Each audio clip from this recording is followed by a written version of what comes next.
Hey, my Married at First Sight Nashville fans. Yes, we are back for reunion part 1, and we got to talk about. We got some of everything talking about DMs for cleavage pictures. We got two ladies connected to a former cast member, and it sounds like one of the husbands is a second husband to one of the brides. Welcome back to Romance Review TV. It's Lady T. I got another recap for you guys. Married at First Sight Nashville, the reunion part 1. And without any further ado, let's go ahead and unpack this episode.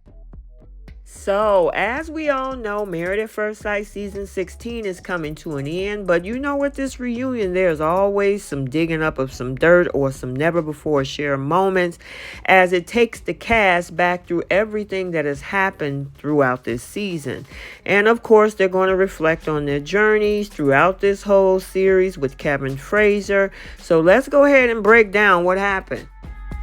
Okay, so the night started out with the group chat as well as all of the cast members joining Kevin on stage. The viewers heard about updates on their lives since decision day.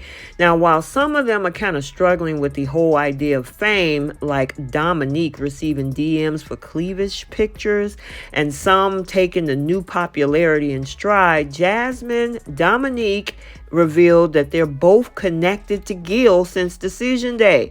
And as for Clint, he's like a second husband to Nicole, as they joke with Chris that he helps her with dogs when he's not around, as they all live in the same building currently. Now, McKinley updated viewers, telling the cast that he's moved away from Nashville, something that really doesn't surprise Dominique. Kevin also addressed Clint's controversial comment about his preference for slender women, noting that he received quite a bit of backlash for it. He himself admitted that he was wrong, and Clint wanted to make it clear that he never intended to offend anyone, and Chris does his best to support him in the most constructive way.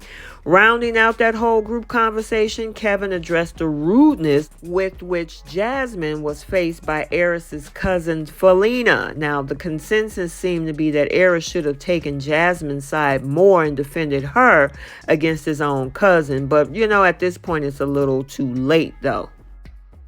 So first, let's talk about Airris and Jasmine. Now, during this couple's chat with Kevin, Jasmine and Airris addressed the big old elephant in the room, which was his lack of attraction to her.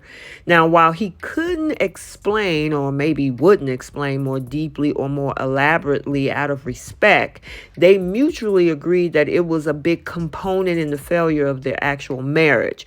New footage also revealed that Airris liked the idea of an open marriage, something that Jasmine wasn't on the same page about. Can we talk about another thing that happened on the honeymoon, which was revealed on the after party? Jasmine, you found out that Airris had slept with your friend 10 prior to getting married to you.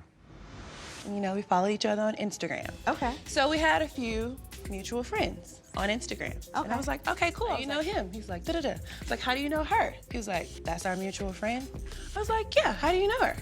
He was like, I might have slept with her.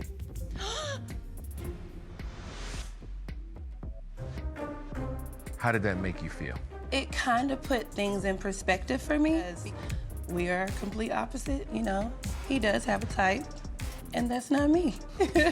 Tell us about this friend. You're about to get married. Right. Was it cold feet? What was happening? Let's just get full transparency. Let's go. We hanging out and stuff, and I find out about this process. Of course, I tell her about it and cut things off. Like, I mean, that's literally what happened. How close were you out? Basically, like 2 weeks out from the wedding. And then, before having their time come to an end on the stage, Jasmine's friend Adrian joined them, noting that Jasmine and Eris' differences in sexual experience was a contributing factor, and the fact that the relationship didn't help Jasmine mentally. Adrian also called out Eris for allowing him to let Felina treat Jasmine poorly. Ultimately, both Jasmine and Eris at this point are in a good place in their separate lives, but they do agree that they did not belong together. So next up is Nicole and Chris. And Nicole and Chris, they reflected on their successful marriage, which is still going strong, admitting that there was a few stumbles along the pathway, but noting that it wasn't too big of something to overcome. Now, Kevin noted that their handling of how to tackle that whole complicated dog living situation on the honeymoon was commendable, and the fact that his initial prediction that they wouldn't work out, yeah, he was extremely wrong. Now, Nicole and Chris said that they are willing to accept the reassessments with a few laughs. Amongst the bonus content it revealed during the segment were a fun lightsaber battle and a FaceTime call to Nicole's dad, Mark, who Chris had become very close to. Mark even told Kevin that Chris has BDE finally, and we all know what that is. Overall, the couple is looking ahead to the future, with a house being on the next on the agenda and a conversation about kids planned for a year from now. So we all know Vincent and Brianna had a baby girl back in January of this year. Woody and Amani's older boy just turned a year in June, and they're pregnant with baby number 2 coming up due the end of this year. So who knows, Nicole and Chris may be the next one to have another big announcement. So now it's time for the ladies' talk. The women have a candid conversation with Kevin, with all of them determining that Nicole is the mama bear of the group. And she is willing to take that title, as we all saw throughout the season, admitting that it had a lot to do with the fact that she's nosy and just wants everyone to be happy. And then, of course, when looking back, Jasmine admits that she's grateful for the ladies who helped support her through the emotional moments this past season. And as the women who are no longer married look forward to the future, Gina, Dominique, and Jasmine are hopeful about finding romance. And Nicole is keeping her fingers crossed that Shaq and Kirsten get back together. The question, though, is will they? So now let's talk about Gina and Clint. So Gina and Clint revealed that they've gotten even closer since ending their marriage on decision day, but it's still not romantic between the two of them. Now, despite what they claim was their best effort to create this whole romantic spark between the two of them, they just don't feel that way towards each other. Now, while Gina and Clint didn't work out together, they continue to spark joy in Kevin, who couldn't believe that they weren't a couple.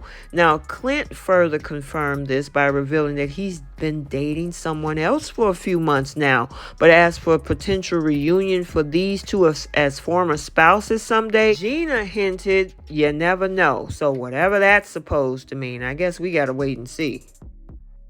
Now, last but not least is Shaq and Kirsten. Now, following decision day, Kirsten reveals that she wasn't too pleased with Shaq's decision to end their marriage and was further annoyed when he says that he wishes they had more time to figure everything out.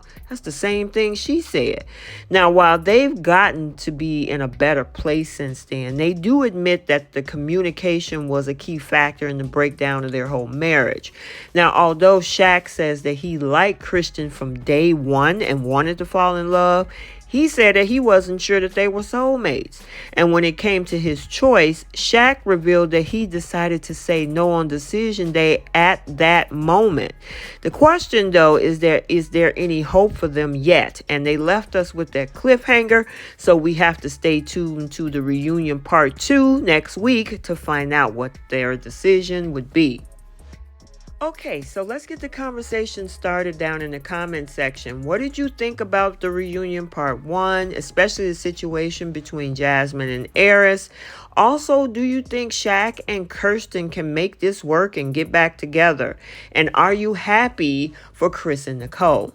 So I hope you enjoyed this recap. Stay tuned for other recaps and updates on this channel. And until the next video, like, comment, and subscribe. And we will see you in the next one. Bye.